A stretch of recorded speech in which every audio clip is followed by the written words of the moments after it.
Hello guys, അസ്സലാമു അലൈക്കും. ഇന്ന് നമുക്കൊരു കർക്കിടക്കഞ്ഞി ഉണ്ടാക്കിയാലോ. ആദ്യം ഞാൻ ഉണങ്ങല്ലരിയും ചെറുപയറും കുറച്ച് ഉലുവയും കൂടിയിട്ട് നന്നായി കഴുകിയതിന് ശേഷം കുക്കറിലിട്ട് ഒരു 3 വിസിൽ വരെ വെയിറ്റ് ചെയ്തു.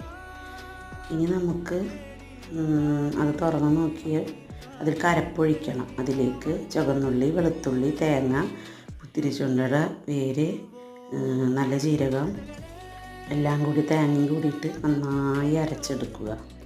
ഒരു നുള്ളു മഞ്ഞൾപ്പൊടിയും കൂടി ഇടാം. അത് അരച്ചെടുത്ത് അതിലേക്ക് ആ കഞ്ഞിയിലോട്ട് നമുക്ക് അരപ്പൊഴിക്കാം.